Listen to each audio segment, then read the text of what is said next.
Avec Kitty, la vie chante. Et pour Kitty, elle est accueillante.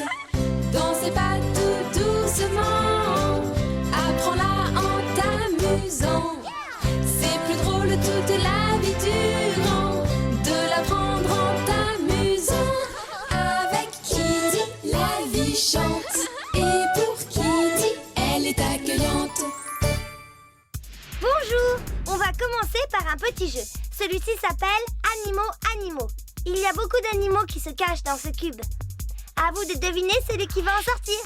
Tout le monde est prêt? Allez, on y va. Premier indice. Ça ne nous aide pas beaucoup. Il faudra en voir un petit peu plus. Waouh, je ne sais pas ce que c'est, mais ça doit être très gros. Je crois que j'ai déjà deviné. Et vous avez une idée? Cette fois, ça commence à prendre forme. Et voici le tout dernier indice. Alors, vous avez deviné cette fois? On va voir si vous avez trouvé la réponse. Cet animal est un éléphant. Vous ne vous étiez pas trompé? Non? Bravo! Au revoir!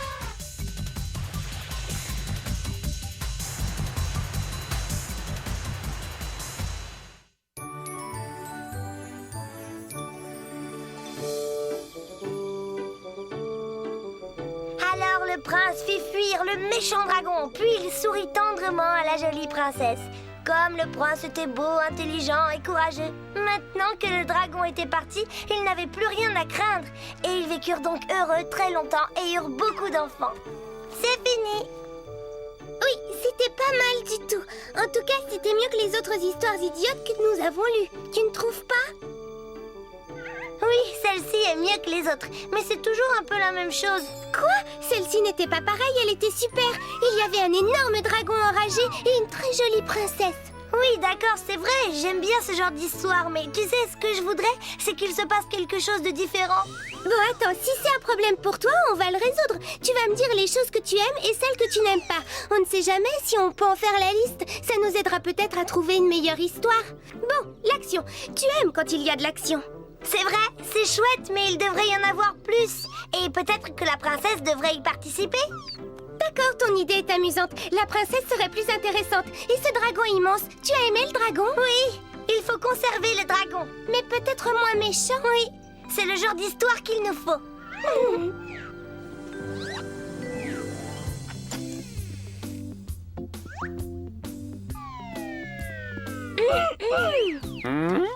Qu'y a-t-il, mesdemoiselles? Je peux faire quelque chose pour vous? Oui, papa, on voudrait trouver des livres différents de ceux qu'on a. Mais vous avez déjà plein de livres, non? C'est vrai, on en a beaucoup, mais ils sont tous pareils. Alors là, je ne comprends pas. Vous avez des livres sur les animaux, des livres d'histoire, des livres sur plein d'autres sujets. Oui, je sais, mais les livres d'histoire sont tous les mêmes. Laissez-moi réfléchir. Plongez-vous dans l'un de vos livres sur les animaux. On les aime bien, mais on préfère les livres d'histoire avec de l'action et des monstres et des dragons et des princesses et où il se passe tout plein de choses. Je vois ce que vous voulez dire. Il n'y a rien de tel qu'un bon roman. J'adore ça, moi aussi. J'aime quand il se pose un énorme problème et que les héros doivent le résoudre en affrontant de grands dangers et qu'à la toute dernière minute, ils sauvent la situation. Ah, et Mimi et moi, on trouve que c'est plus drôle quand les méchants ne sont pas si méchants que ça et que les héros font des erreurs. Ça nous agace qu'ils vivent toujours longtemps heureux. On préférerait que tout ne soit pas aussi parfait. Vous avez raison, les petites. J'aimerais lire des histoires de ce genre, moi aussi, si je pouvais en trouver. On lit beaucoup de choses très intéressantes, mais il n'y a rien dedans qui les rende fascinantes. Il n'existe plus de livres fabuleux comme autrefois. Ça, c'est dommage. Alors on ne peut en trouver nulle part? Eh non, je ne pense pas. Moi, j'aimerais savoir pourquoi les gens aiment toujours et toujours les mêmes choses. Bravo, ça c'est vraiment une excellente question. Beaucoup de personnes aiment les mêmes choses parce qu'ils n'ont pas l'esprit d'aventure. Mais puisque vous aimez que ça bouge, écrivez vous-même une histoire. Mais on sait à peine lire. Ça, c'est vrai. Mais ce n'est pas un problème, les petites, vous vous débrouillerez très bien. D'autre part, quand on n'arrive pas à trouver ce qu'on veut, il ne reste plus qu'à le fabriquer soi-même, pas vrai? Ça m'a l'air difficile. Oh Mimi, tu ne vois pas que c'est une idée géniale? On peut écrire ce qu'on veut, on peut inventer les personnages que l'on veut et les actions que l'on veut. Papa, tu es vraiment trop génial. Merci, c'est parfois mieux de faire les choses soi-même. Vous devriez essayer. Je suis sûr que vous feriez d'excellents... Hein? Mais... On ne s'ennuie jamais avec ces deux-là. Alors, quel genre d'histoire veux-tu écrire? Ça m'est égal du moment qu'elle est différente des autres. D'accord, on laisse tomber le prince alors. Oui, ce n'est pas une mauvaise idée. Tiens, prends un crayon. Toi, tu écris les mots et moi, je dessine. N'oublie pas de parler du dragon. D'accord, je vais y penser. Et tu sais, papa va être content de nous. À condition que j'arrive à dessiner correctement. C'est censé être un dragon. Oh, c'est raté. Attends, laisse-moi essayer. Oh, Kitty, tu as deux mains gauches. Ne le dis pas à ma main droite, elle serait fâchée. Ça veut dire que tu es maladroite. Bon alors, ça donne quoi? Bah, ça ne va pas. Notre dragon a l'air méchant. Peut-être qu'il a un peu faim. Non, dans ce cas-là, il ferait cette tête-là. Un dragon grognon. Bon alors, on commence comment? Pourquoi pas par Il était une fois?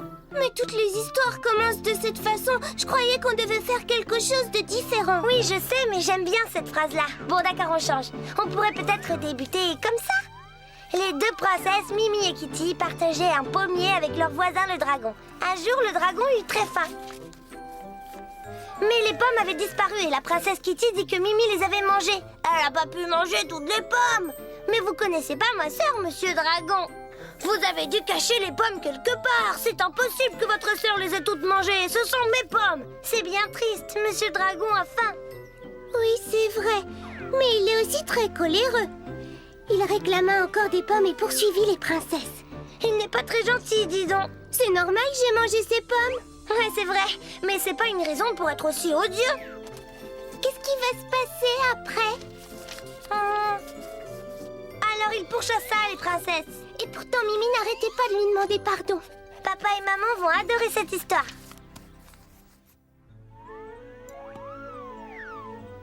Tu ne trouves pas que c'est curieusement silencieux, Di?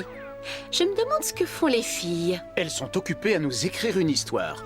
Elles écrivent une histoire? Oui, elles en inventent une ensemble. Eh bien, ça promet d'être quelque chose. Ça oui, elles veulent que leur histoire sorte de l'ordinaire. Oh, je suis sûre que ce sera spécial. Maman, on a fini. Papa, c'est terminé. Regarde, maman, notre histoire est finie. Vous avez fait ça toute seule? Mais c'est fantastique. Bravo! Maman va nous lire votre histoire, d'accord? Tu sais, maman, on est très fiers de notre livre. On a tout écrit et tout dessiné sans l'aide de personne. Fantastique! J'avais hâte de voir ce que ça donnerait. Il était une fois deux princesses qui vivaient dans un royaume magique. On aimait bien Il était une fois, alors on l'a laissé. Oh, Le dragon est furieux. Je vais vous baver dessus jusqu'à ce que j'ai mes pommes. Il doit avoir très faim. Oh oui, continuez de lire, c'est encore plus drôle ensuite. Mais on vous dit qu'il n'y a plus de pommes, dit Kitty. Arrête de me baver dessus, criait Mimi. Les princesses cherchèrent un prince, mais on n'en trouve jamais quand on en a besoin. Ça c'est bien vrai. Sauf papa, bien sûr. Je te remercie. Alors Kitty se mit à chatouiller le ventre du dragon. Et elle le chatouilla. Et elle le chatouilla tellement qu'il tituba tout en hurlant « Où sont mes pommes ?» Et puis il tomba sur Kitty qui était tout aplatie. Mais Mimi alla à son secours et ils vécurent tous les trois très heureux ensemble. Sauf que les moustaches de Kitty étaient froissées. Et que Mimi sentait pas très bon. Eh bien les petites, vous vouliez une histoire différente? Celle-ci sort vraiment de l'ordinaire. Je suis très fière de mes petites princesses. C'est très réussi. Merci papa, tu as eu une idée géniale. Sans toi, on n'aurait jamais écrit une histoire. Ça nous donne envie d'en écrire beaucoup d'autres. Oh, Kitty, au secours, le dragon me bave dessus. Ne t'inquiète pas, Mimi, je vais te sauver. J'aimerais que vous me secouriez un jour, moi aussi. Tiens, prends ça, et ça, et ça, et prends ça aussi, vieux dragon grognon qui bave sur ma sœur. Et tiens, Et on poursuit avec un autre petit jeu. Celui-ci s'appelle Animaux, Animaux. Quel est l'animal qui se cache dans le cube? Vous êtes prêts, les amis? Oui? Alors on commence. C'est quoi ça? Oh, je trouve ça plutôt bizarre, pas vous? Il nous faut un autre indice. Ouh, c'est un animal noir et blanc. Il se pourrait bien que ce soit un panda. Ça y est, je crois que j'ai trouvé. C'est pas un panda. Il a des pieds palmés c'est le dernier indice de notre devinette. Le moment est venu de donner la réponse. C'est un pingouin. Vous aviez deviné? Oui, alors bravo. À bientôt. Au revoir.